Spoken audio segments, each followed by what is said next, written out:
Hello, I'm Becci. I'm the Senior Grants and Programs Manager. Thank you all for taking the time to watch this unique panel for PRS Foundation's Hitmaker Fund, which is supported by Spotify.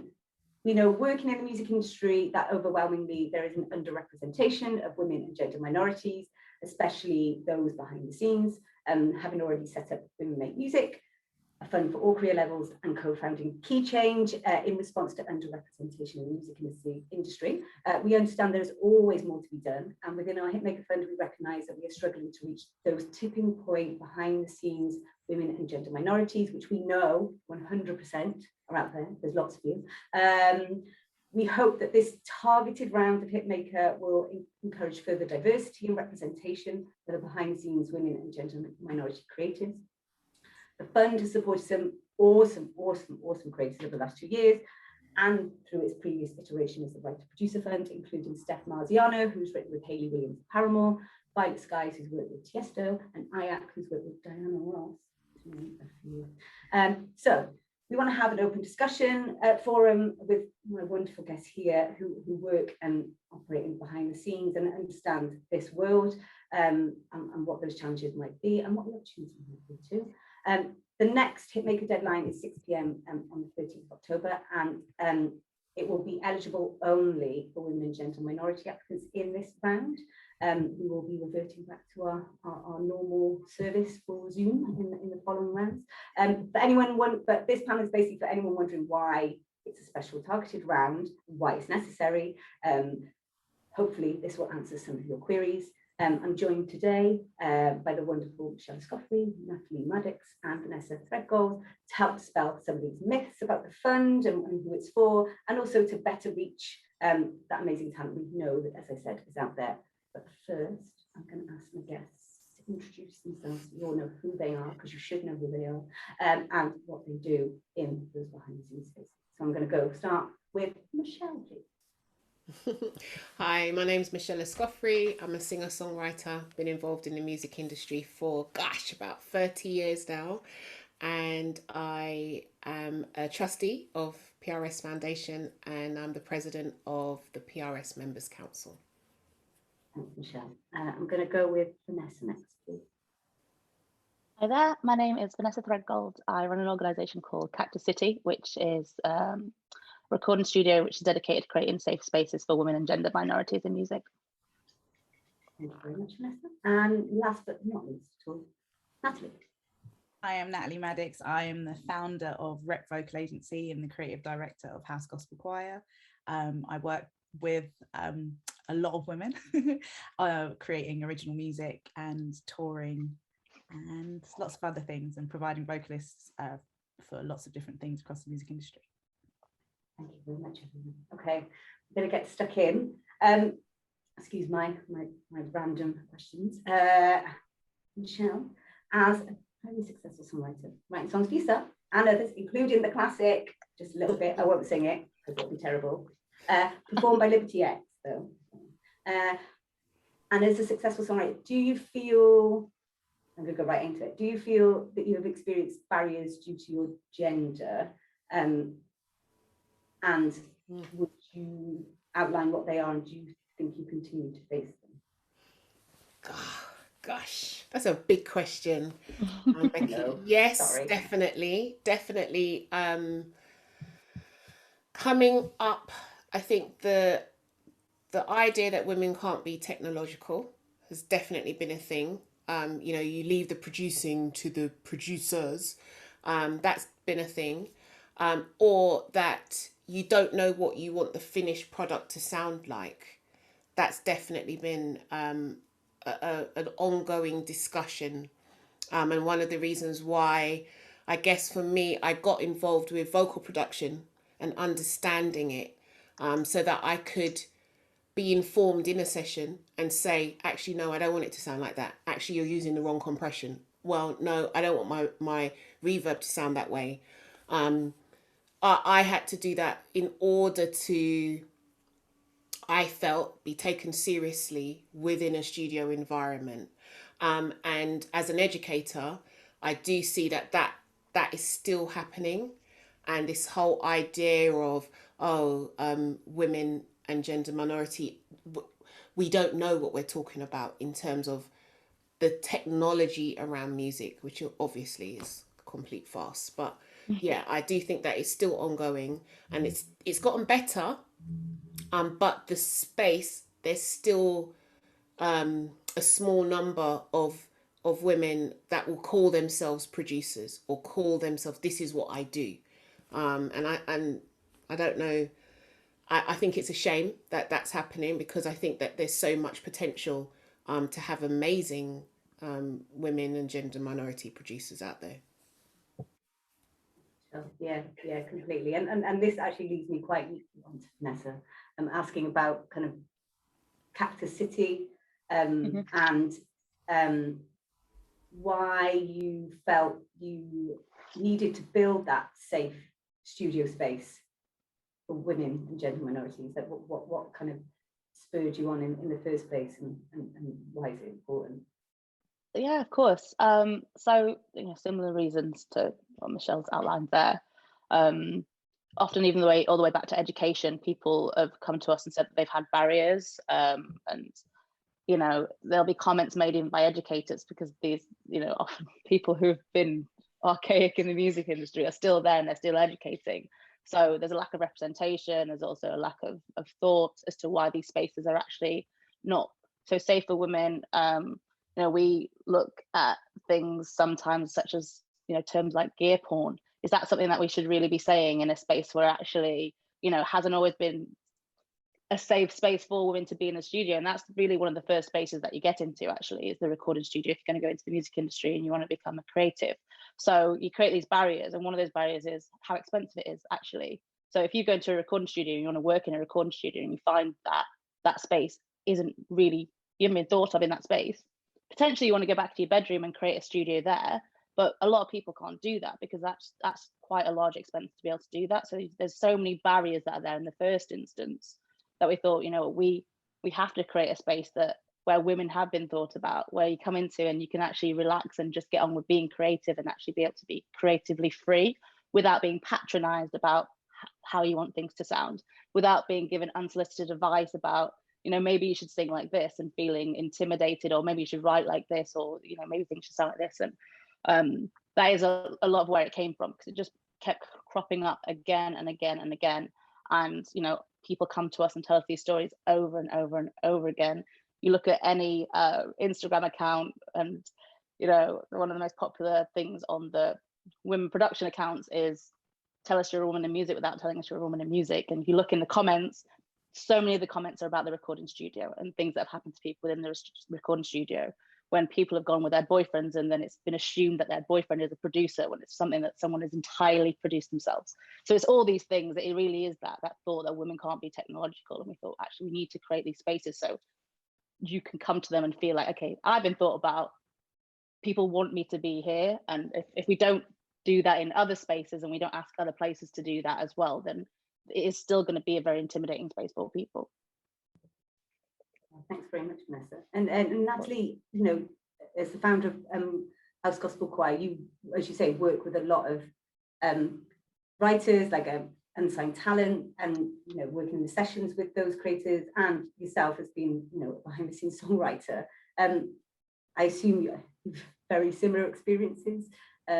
What tell us about your experiences in that? I mean, yeah, very similar, and could probably mirror exactly the same situations that Michelle and Vanessa talked about. But also as a tour manager and as an event producer, for me it was very much about the experience of music and being out in either a club or at a venue and feeling safe in those spaces and feeling like you had a place there. The technology thing always comes up.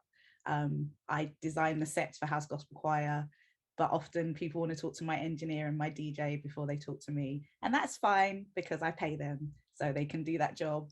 But at the same time, it's just like, even now, after 7 years of touring and doing this, there's definitely still those barriers, and it can be very, techie and just not feel like the right space for you. So I think the experience of doing sets and taking other artists on tour and creating house gospel choir and doing what I do has given me the confidence to just be like, no, this is how we're going to do this. And I think there's not a lot of people advocating for women in those spaces, but especially in the last 5 years of doing this, I've met so many more female sound engineers and, you know, promoters and people just working behind the scenes generally. And that really warms my heart, because I've been doing this for like 15-20 years now, and I see the change. And even in myself, the experience of traveling around has changed quite a lot. But yeah, and I think even I love raving. I always say that, like, but the experience of being on the dance floor, being in a club, can be quite intimidating for women. And the experience of house gospel choir when you watch the show is to look on the stage and see, you know, 14 people having a really good time in tune, I might add, but feeling represented, you know, like not every girl is a size 8 and looking a certain way as a vocalist. There's so many different shapes and sizes and races of people involved in house gospel choir. So as much as possible, as I've developed the project, house gospel choir is supposed to represent those people on the dance floor, so that everyone knows that we have a place here, and it's not just one way or one type of person that's allowed access. Sure, yeah, definitely. And I think, you know, providing the platforms for women and gender minorities to kind of see, you know, there is someone who I can aspire to be like, and they can be, and you know, they are amazing. They are, and they've managed to have a sustainable career from this. They have managed to, you know, they've got to this point, and so that I think is really important, having that kind of peer kind of network and somebody to look up to kind of say, well, I can definitely do that. Because I've seen you do it, that means I can do it. And you know, hands up to the first women and gender minorities who were the first kind of ones, right? Like, that's amazing, kind of pushing those boundaries. But I think that continues to need to happen, right? Yeah, we always need to refresh and be representative of this amazing, like, diverse melting pot of a world that we live in. So we've talked about, you know, the like creating a safe space in the studio, you know, having that representation. What more do you think needs to be done to improve the environment for women and gender minorities behind the scenes, specifically songwriters and producers? From our perspective, what we're doing actually is looking to introduce a charter of good practice that we'd like a lot of recording studios to adopt. So it's quite simple. It can be adopted by any size studio. It has a number of points on it, such as just be mindful of personal space, because actually we often work in very small environments, making sure to greet everyone who comes to the room. So one story that we hear over and over and over again is that women aren't greeted when they go into a recording studio. They're just assumed to not be part of what's going on. It actually happened to me last time I went to a commercial space, took a team of 5 men with me, and no one said hello to me. They didn't say goodbye to me. We actually had to come to my house and re-record what we did in the studio because the space wasn't actually good enough to be able to do it. And we actually came back to my house and re-recorded it. Mm-hmm. But I wasn't spoken to the whole time that I was there, and I found that really, really strange. Mm-hmm. So, you know, we've just got a number of points that actually want to sort of address that. Actually, it's other spaces that also need to be mindful of it. And it affects people's bottom line, actually, because people won't come back to you. So, you know, you look at people's bottom line. When you look at money, that often changes everything. It changes. That's how we make change. We put investment into things. So not only do we need to make people change from a psychological point, from a society point, we actually need to invest into this situation, put more money into the situation. And if we actually look at people's bottom line, people aren't coming back to you because they've actually got bad feedback. Whereas they might have returned to your studio, you might have had a, you know, repeat business. You might be able to introduce more engineers into your space because women are more welcome, gender minorities are more welcome. Then actually you're able to grow your business. If we look at people's bottom line, then we can start to impact these things, because that's where change is made, really. Yeah, I think you're right. And there's been actually, I think, quite a lot of data saying that the more diverse and inclusive a company is, just in general, like actually the better it performs, like the more money it makes, the happier the staff are, you know, the better the service, like all of those things. Like, it's just a no-brainer. Well, for most people, aka us. But you know, everyone not kind of looking at that. Does anyone else have any kind of thoughts on what more needs to be done? I definitely feel that more education, more inclusivity with education, because we're still seeing a lot more men going into production and studying production, and we're still not seeing women and gender minority teaching it. So you have no representation as to what you're getting into when you're learning. So I feel that if we had more representation on that front as well, it would inspire more women and gender minorities to get more involved, because they can see it. Oh, that person's doing it, they're teaching it. Yeah, that applies to me.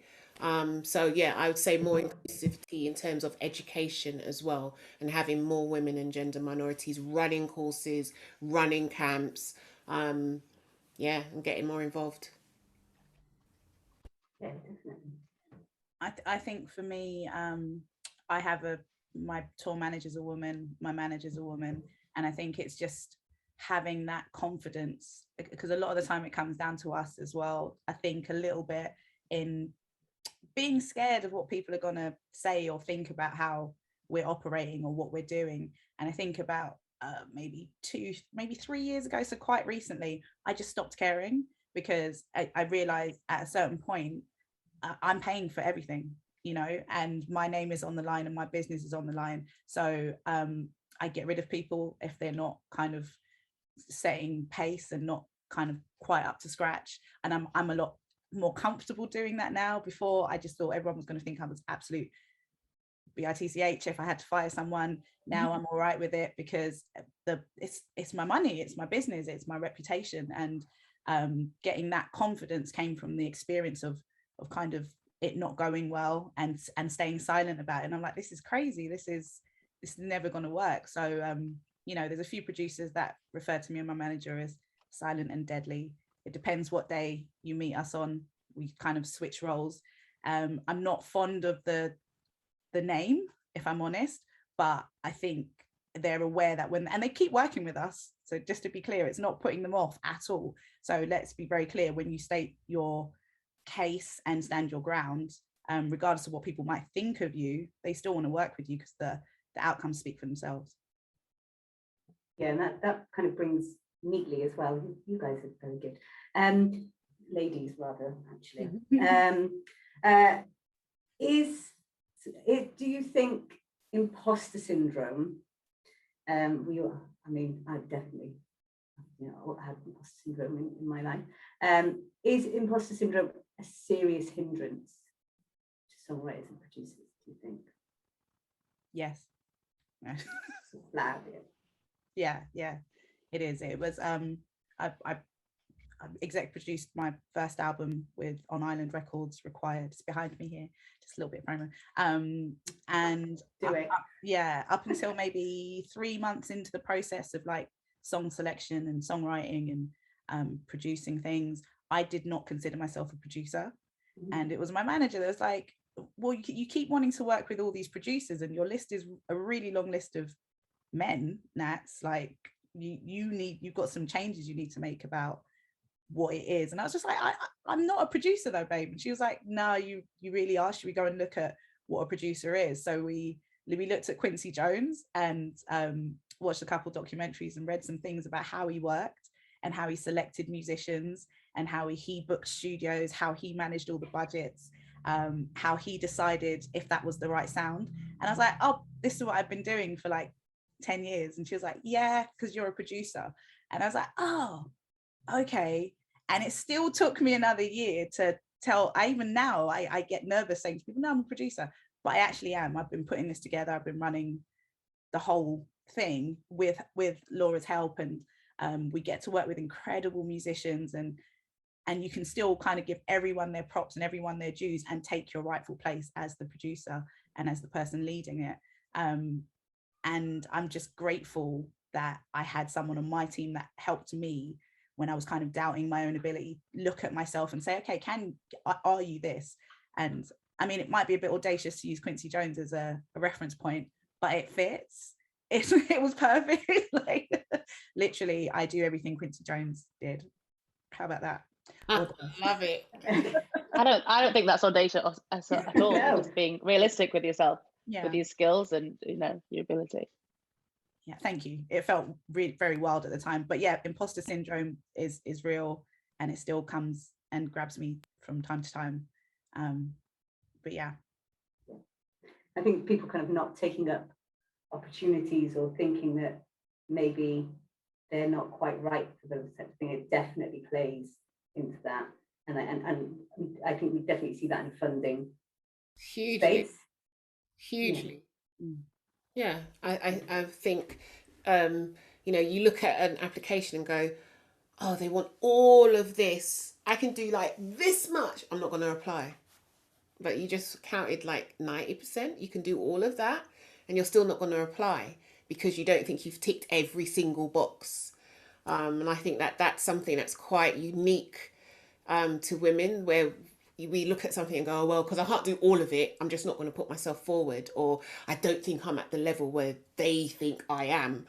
You're already preempting what you think their standard is, rather than saying, actually, no, I've done some really good work.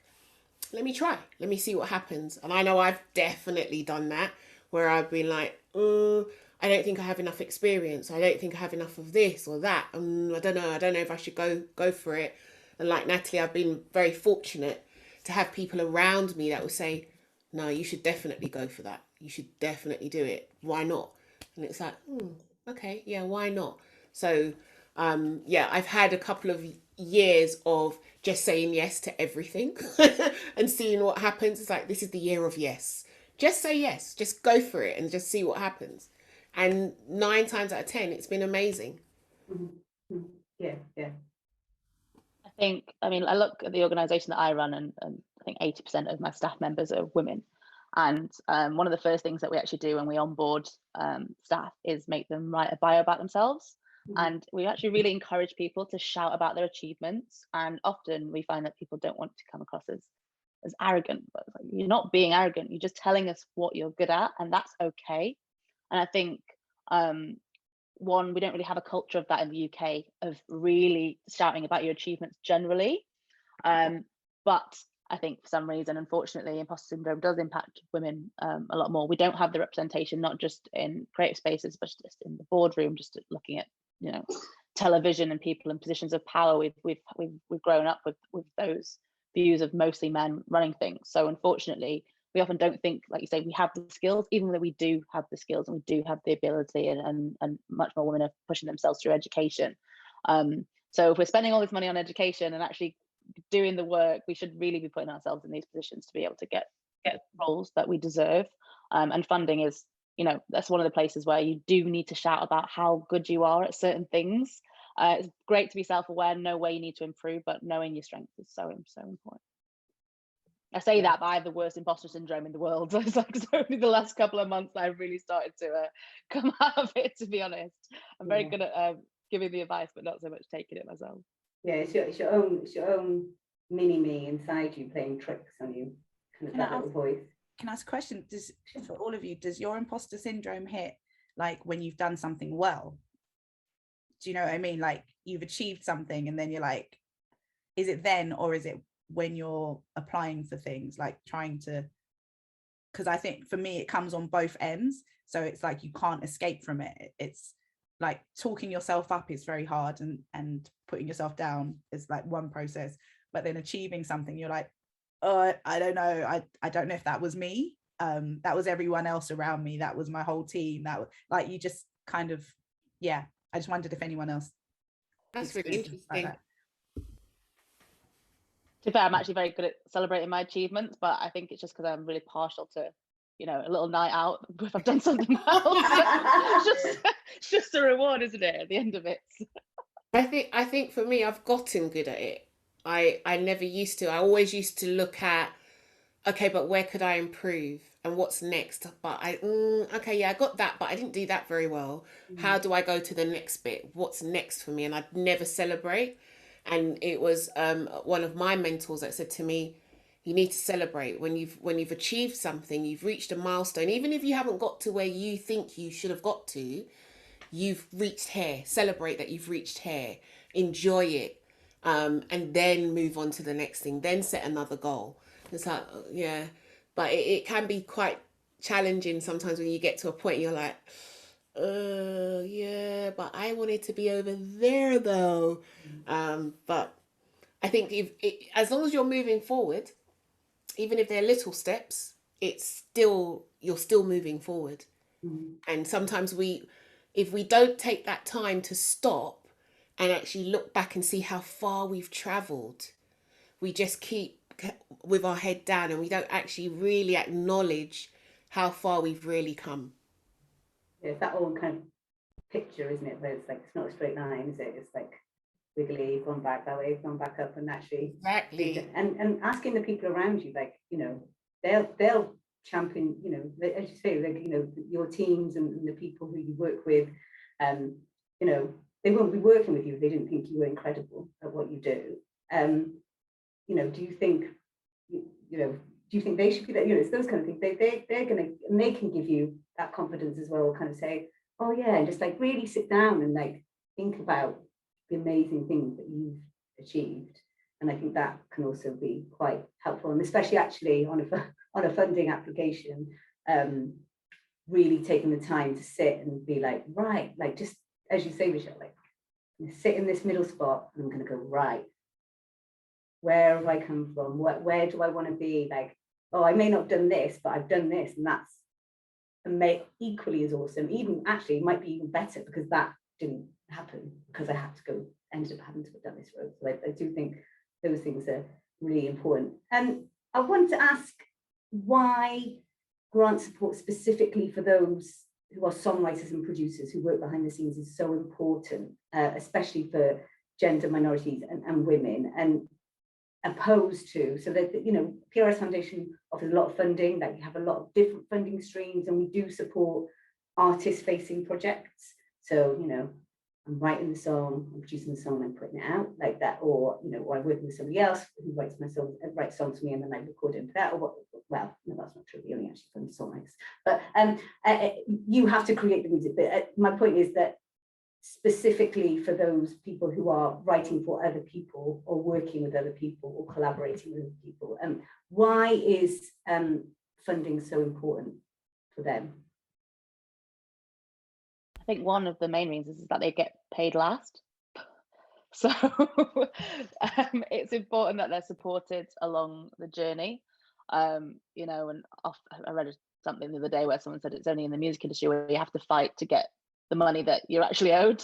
So unfortunately, you know, they're reliant on other people and places to get some of the money that they're owed sometimes throughout the process.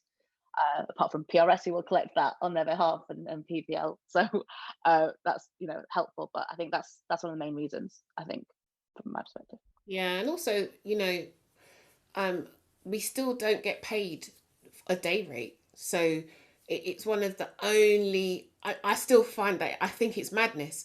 You go and you do a day's work, or you're working with an artist for a whole month, 2 months, but you're not actually getting paid for it. And it's on this whole on spec, and actually you might never get paid for it. So I think that's why it's really important. And if you want to develop your skill, say as a songwriter or as a producer, where does that money come from? If you're not signed to a publisher and they've paid you some kind of advance or anything like that, where does that money come from? Do you have to save for 2 years before you can actually get in a studio and do a body of work? So that's why I think funding is really important, that time to create and being able to have that breathing space to be completely creative and take your career to the next level. You might have got to a certain point, but in order to get into those other rooms, you need to be able to have either more technology, more training in terms of what you're using, or just really be able to travel and get into spaces. So that's why I think it's really, really important. I agree wholeheartedly, and I think the technology aspect is massively important because studios can be very expensive, and being able to demo something at home very quickly is like revolutionized how I work. It's just the best thing ever. So I think any songwriter that can do things at home as much as possible with the right setup, it's you know, invaluable. And then beyond that, I think there's we call it networking, but there's a slight social aspect of being able to move around and meet other songwriters, meet other singers that can come and demo your tracks, and meet producers. And, you know, even I was doing stuff where I was going to studios in, you know, out like Manchester. I live in London, and you're paying for a train, and the session might have gone really well or not, but you're still out of pocket. So just being able to be supported to take those steps and go and meet people where they are, as well as, yeah, funding to do those things is yeah, perfect. Right, yeah, I guess it's that, it gives you that freedom to, because, you know, money rules everything, you know, in terms of your ability to kind of take that time out. Like, you know, maybe you need to, you know, maybe you've got children, maybe, you know, or, you know, and you've got to get a childminder, or maybe you, as you say, you need to travel to the States, or you know, you're developing in a home studio, because that actually is the easiest thing. You collaborating with people online, or you know, because, you know, but there's all of these different options, but without the financial the financial investment to give you that freedom of that time and that space to do those things, it's very tricky. You know, if you're working in, I don't know, wherever, like in the local office down the road, like, you've got to work 9 to 5. When are you going to have the time to take that out? You've got all your holidays, but, you know, yeah, you might want to create an actor, but you're not enabling, it doesn't enable you to kind of have sustainable, kind of long-term careers, because you're having to do other things which take up your time when you could be creating, and you could be that person who, you know, writes that major awesome hit, or, you know, or you get to work with some incredible artists, or you get to work with incredible producers, or whatever. So it's definitely, I think, about that freedom, and also that kind of network, you know, knowing that you're like an alumni, or, you know, a group of people who's been supported through PRS Foundation, and you know that, you know, we've got some amazing award-winning grantees, you know. So I think, you know, and that also, that justification of kind of like, oh, you know, yeah, no, I deserve to be here, and I have a right to be here, and I'm going to be here, and I'm going to completely kind of forge my way through. So I think that's also really, really important. Michelle, you've been involved in the Hitmaker Fund since its inception. So to just give a flavour to kind of the audience, who in your mind would you see as the ideal candidate for Hitmaker funding support? I would say somebody that's had some cuts, somebody that's had some experience, and is on the cusp, or the tipping point of really kind of blowing up, of taking their career to the next level. So you're making your way there. You're not quite there yet, but you just need that little push, and you be in the right rooms, in the right spaces, and having the right collaborations. That's who I would say is a hit maker. So you're already working, but you could see their potential. You could see where it could go next. That's what I look out for. What would you say, Natalie? What would you say, Vanessa? You think?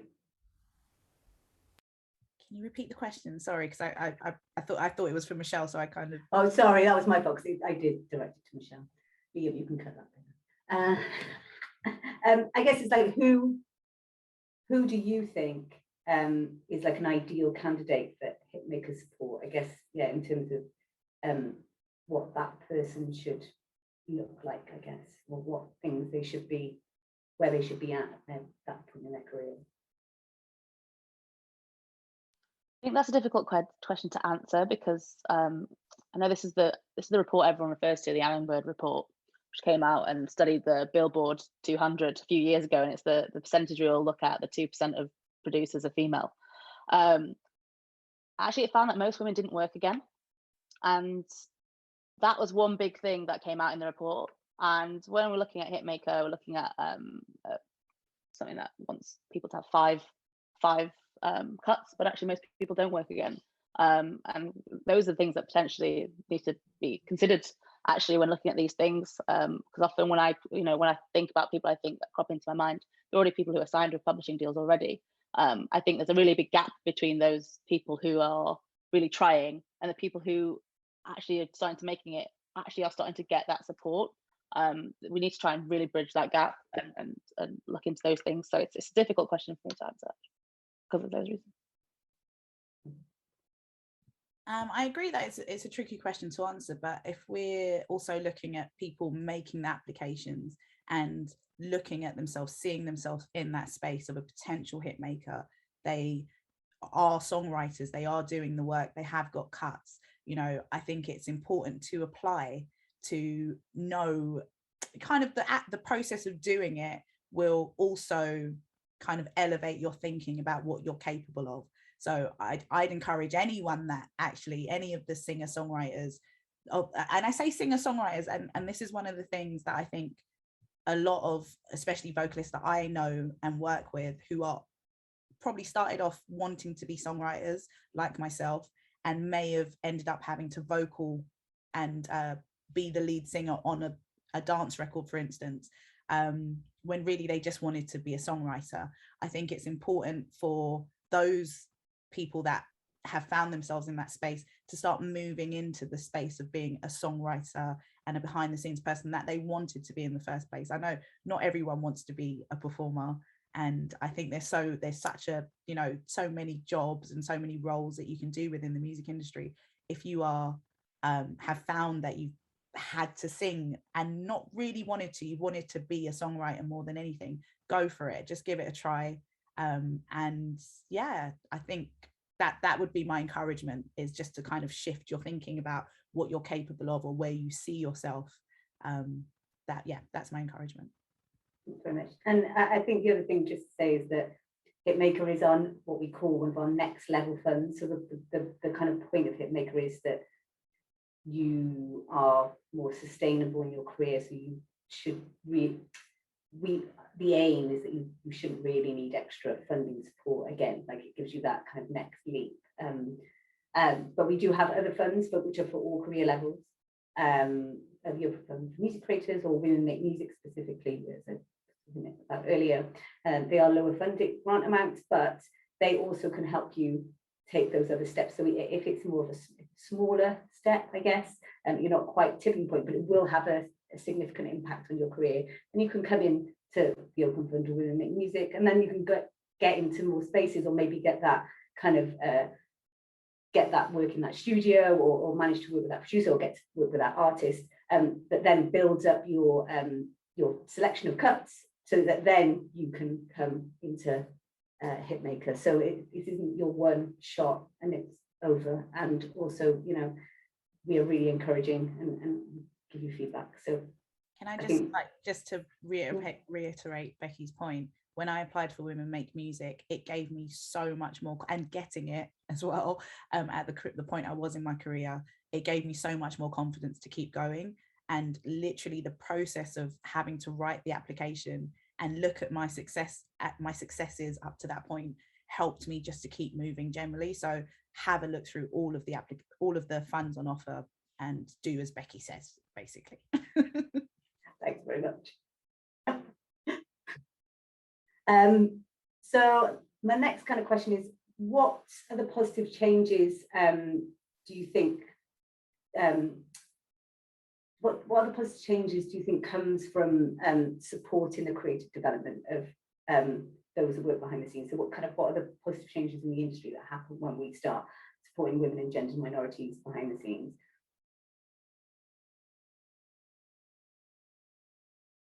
You just get an overall shift, if anything, in the environment, the music environment. So often, I think one thing we see is that people often complain about the lineups at the front end. You know, we often see festival lineups complained about. There's not enough women on the lineups. But if you sort of start to look behind the curtains, there's a reason for that. It's because there's lots of men involved in the process of decision making, and it goes all the way back to the recording studio. So actually we need to start at these starting points, and that's where we'll see the change at the final points, where everyone can see it and it impacts, you know, a wider audience. it might be a smaller audience who look at producers, who look at songwriters, but if we start making these changes behind the scenes, we'll start to see the changes trickle upwards rather than trickling downwards, if that makes sense. I think as well, collaboratively, things change. If you've had funding and you're exposed to a different network of creatives, it's going to change how you see music, how you make music, who you're making music with, and that's going to have a knock-on effect of what your output is. So I think that that's a really positive thing. I know that when I've done various songwriting camps and you work with other people that you would never have worked with before, it just opens your ears, opens your mind, and you hear things differently, and you take, you make different decisions, you take different kinds of risks in your creativity. So I think exposing women and gender minorities to different types of collaborations can only be a good thing. And I think that it would just make for a more interesting landscape in terms of music, really. Yeah, I think building on from the point about collaboration, so many women that I know operating in the industry have created groups and created like hubs and families and support networks for the thing they love. And I think that's the most interesting and exciting thing about seeing more women come into the space. It's just like creating these little gangs and crews, right, that kind of can push collectively and use all of our voices in really interesting ways. So apart from the kind of creative collaboration, there's also the kind of advocacy and the power in numbers to really say, look guys, we're here, and you're not going to get away with just booking two artists, two women for this lineup, or two gender minorities for this lineup. And it's even better when those two artists are in your network, so they can also help advocate and push for more change. And it's just happening. I don't know why we do it. Like, we're not like satisfied to just make it ourselves. We want to like go with a crew. I'm gonna say, a gang.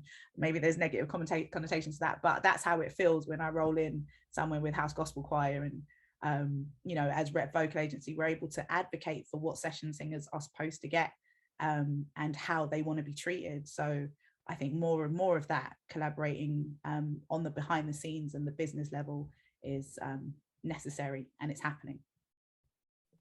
Yeah, I think that's a really good point. It's kind of bringing people up with you, you're not just doing it solo, and everything's better when it's in a group, all together. So it's fantastic.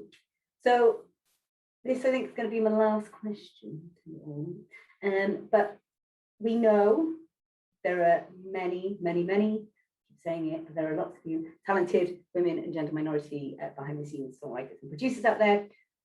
What would you say to encourage them to check out and apply to Hitmaker?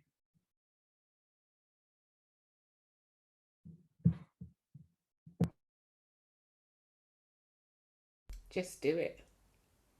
Just do it. If you've had any mediocre success, if you've had cuts out there, and that that's really what you want to pursue, and you really want to be a producer or a top line writer, and you're good at it, and you have a plan as to what you want to do over the next couple of years, just go for it.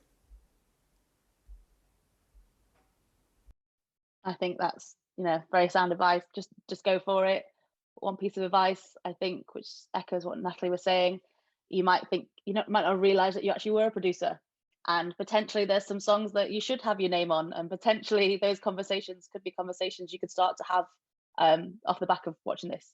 So maybe go have some conversations, maybe get your name on some of those songs that where you should be, and just apply.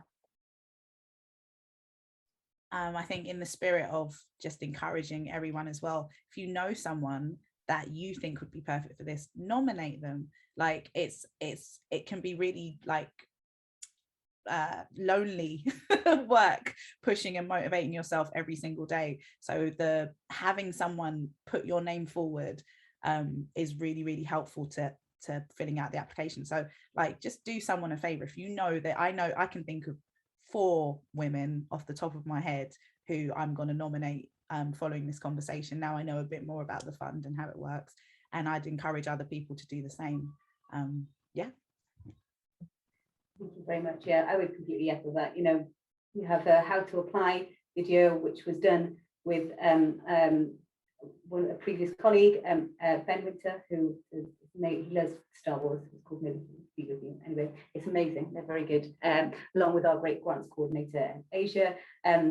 There has been some slight modifications to the form since that was produced. So there's some updates on the questions around cuts, but you can email the PRS Foundation team for more information. The video is on our Facebook page, and you can get further advice at info@prsfoundation.com.